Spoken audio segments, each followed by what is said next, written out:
மூடிய பனிக்கோடு சூழ்ந்த ஒரு கிராமத்தில் அர்ஜுன் என்ற ஒரு வயதான கெடிகார கலைஞர் வாழ்ந்தார். உடைந்த கெடிகாரங்களை சரி செய்வதே அவர் நாட்கள் செல்லும். ஆனால் அவர் மனம் நேரத்தையே சரி செய்ய ஆசைப்படும். ஒரு மாலை ஒரு சிறுமி அவரிடம் ஒரு வித்தியாசமான கெடிகாரங்களை கொண்டு சென்றாள். அது வேலை செய்யாமல் நின்றது.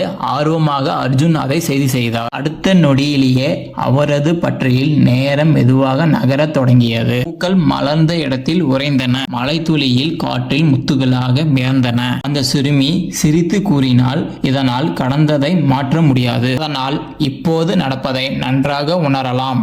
அன்றிலிருந்து அர்ஜுன் அந்த கெடிகாரத்தை சிறந்த தருணத்தில் நிறுத்த பயன்படுத்தினார். பறவையின் பாட்டு, குழந்தையின் சிரிப்பு, மலைக்கு பின்னால் மறையும் சூரியன். ஒரு காலத்தில் அவசரமாக இருந்த கிராமம் அழகாகவும் அமைதியாகவும் சுவைக்கும் இடமாக மாறியது. அர்ஜுன் நேரத்தை கண்டுகொள்ளவில்லை, ஆனால் ஒரு உண்மையை கண்டு கொண்டார். அமைதியில் வாழ்க்கையின் அழகு மலர்கிறது. அதை நாமே உணர தேர்ந்தெடுக்கிறோம்.